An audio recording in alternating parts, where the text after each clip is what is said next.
Hello friends, welcome to my YouTube channel. तो दोस्तों, मैं आज आप लोगों के लिए विज्ञान का 8वां लेसन प्लान लेकर आ चुकी हूँ। वीडियो स्टार्ट करने से पहले आप लोगों से रिक्वेस्ट है कि प्लीज़ आप मेरे चैनल को सब्सक्राइब करें तथा वीडियो को लाइक करें। फिर उसके बाद हम देखते हैं दोस्तों अपना लेसन प्लान। सबसे पहले विद्यालय का नाम हम लिखेंगे, जिस विद्यालय में हम अपना टीचिंग कार्य स्टार्ट करेंगे।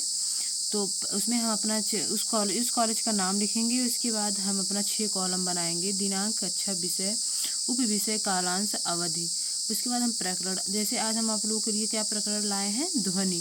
ध्वनि को इंग्लिश में कहते हैं साउंड। उसके बाद हमारा आज उसका सामान्य उद्देश्य हो जाएगा नंबर 1, बच्चों में भौतिक विज्ञान के प्रति रुचि जागृत करना। दूसरा हो जाएगा बच्चों में तार्किक क्षमता का विकास करना। तीसरा हो जाएगा दैनिक जीवन में विज्ञान की उपयोगिता एवं महत्व को बताना। चौथा हो जाएगा बच्चों को नवीन अनुसंधान की ओर प्रेरित करना। पांचवा हो जाएगा बच्चों के अंदर प्रौद्योगिकी की समझ उत्पन्न करना। उसके बाद आता है हमारा विशिष्ट उद्देश्य। विशिष्ट उद्देश्य में हम लिखेंगे नंबर 1, बच्चों को ध्वनि क्या है की जानकारी प्राप्त हो जाएगी। दूसरा हो जाएगा बच्चों को तरंगों के प्रकार की जानकारी प्राप्त हो जाएगी। तीसरा हो ध्वनि तरंगों की आवृत्ति परिसर की जानकारी प्राप्त होगी। बच्चों की चौथा नंबरिंग नहीं किए हैं। बच्चों को आकृति आवर्तकाल तरंगदैर्ध्य की जानकारी प्राप्त हो जाएगी। शिक्षण विधि में हो जाएगा प्रश्नोत्तर विधि, स्पष्टीकरण विधि। सहायक सामग्री हो जाएगा हमारा रस्सी तथा स्प्रिंग। पूर्व ज्ञान में होगा हमारा बच्चे मनुष्य के ज्ञानेंद्रियों की सामान्य जानकारी रखते हैं। उसके बाद आता है हमारा प्रस्तावना। प्रस्तावना में हम लिखेंगे, प्रस्तावना में 3 कॉलम बनाएंगे। क्रम संख्या, छात्र, अध्यापिका, क्रिया। छात्र क्रिया, अगर छात्र बॉयज है तो छात्र अध्यापक, गर्ल्स हैं तो छात्रा अध्यापिका। नंबर 1 लिखेंगे, पृथ्वी पर सबसे जागरूक प्राणी कौन है, तो बच्चे जवाब देंगे मनुष्य। फिर दूसरा क्वेश्चन करेंगे, मनुष्य की ज्ञानेंद्रियों की संख्या बताओ। बच्चे बताएंगे 5। 5 ज्ञानेंद्रियों का नाम बताओ। फिर क्वेश्चन करेंगे तो बच्चे बोलेंगे त्वचा, आँख, कान, नाक, जिह्वा। फिर चौथा क्वेश्चन हो जाएगा हमारा बच्चों से, कान का क्या कार्य है, तो बच्चे बोलेंगे सुनना। मनुष्य अपने कानों के द्वारा जो कुछ सुनता है उसे क्या कहते हैं, बच्चे मौन हो जाएंगे। तो कथन उद्देश्य होगा हमारा, बच्चों आज हम लोग ध्वनि का विस्तृत अध्ययन करेंगे। फिर आ जाता है हमारा प्रस्तुतिकरण। प्रस्तुतिकरण में हम 4 कॉलम बनाते हैं। शिक्षण बिंदु, छात्र अध्यापिका कथन, छात्रा कथन, श्यामपट कार्य।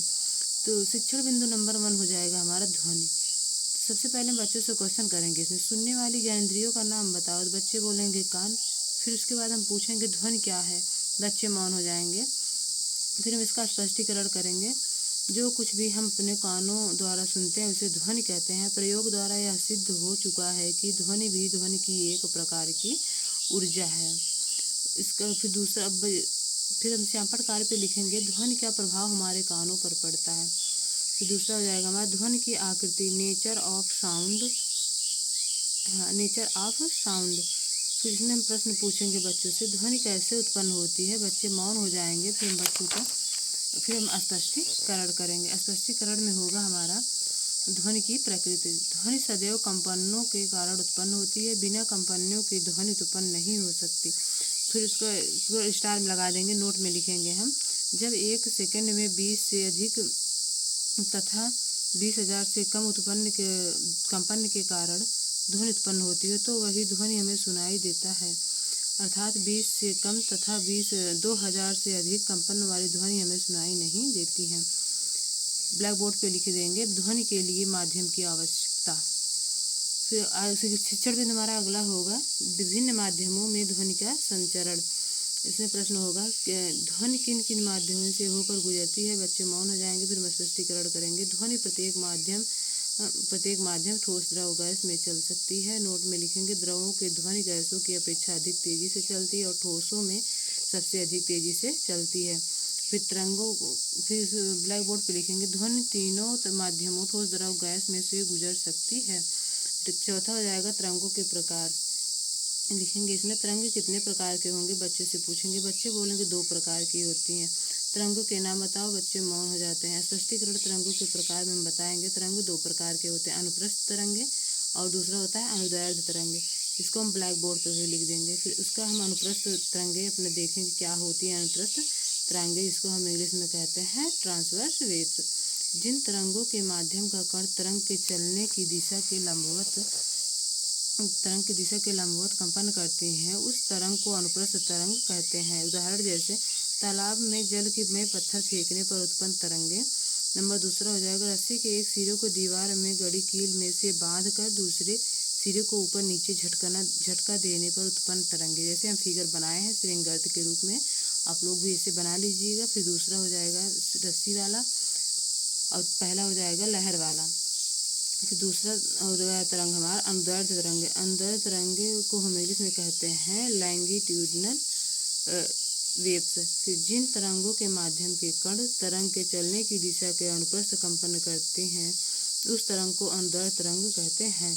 जैसे पतले तार की स्प्रिंग के एक सिरे को किसी आधार से बांधकर दूसरे सिरे को खींचकर तोड़ देने पर वह लंबाई के समांतर कंपन करने लगता है। जैसे कि हम फिगर बनाए हैं, आप ऐसे देख सकते हैं, ऐसे आप लोग भी बना लीजिए। जो पूरा नज़दीक जिसको हम बोलते हैं सघन, जिसको हम संपीड़न बोलते हैं, और जो थोड़ा दूर दूर पे है इसको हम विरलन बोलते हैं। उसके बाद अगला हो जाता है हमारा शिक्षण बिंदु तरंगों से संबंधित परिभाषाएं।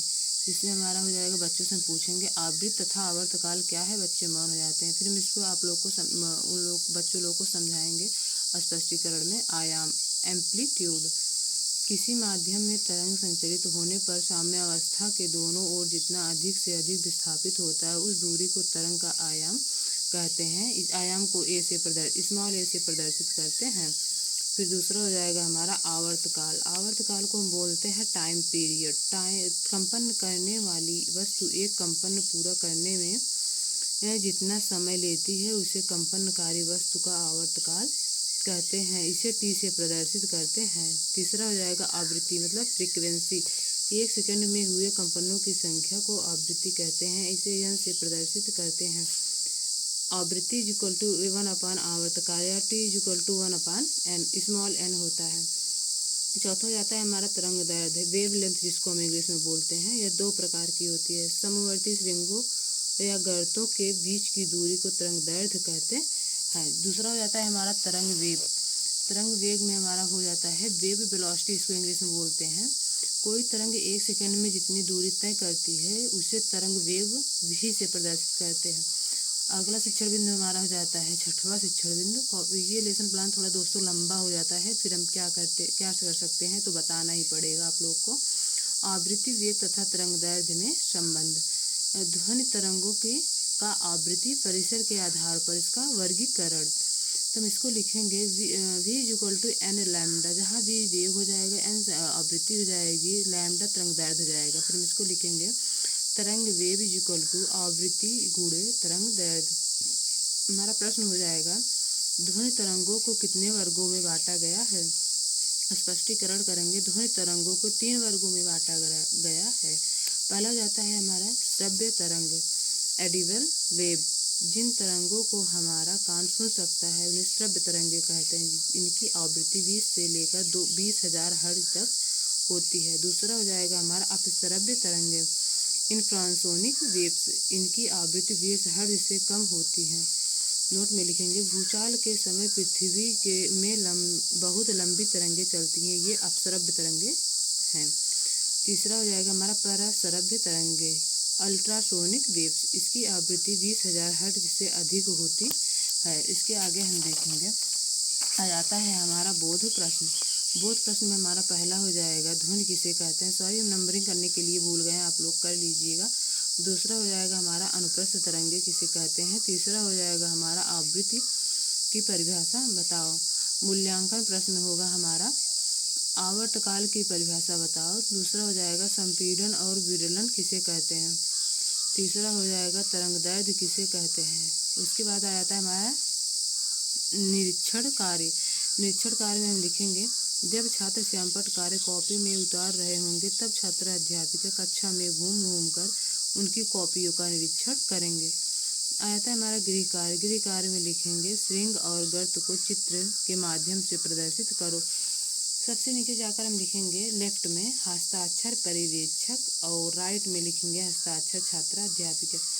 तो दोस्तों अगर हमारी वीडियो आप लोगों के लिए हेल्पफुल हो तो आप हमारी वीडियो को प्लीज़ कंटिन्यू देखिए और आप अपना प्यार दिखाइए और हमारे चैनल को सब्सक्राइब ज़रूर करें। धन्यवाद।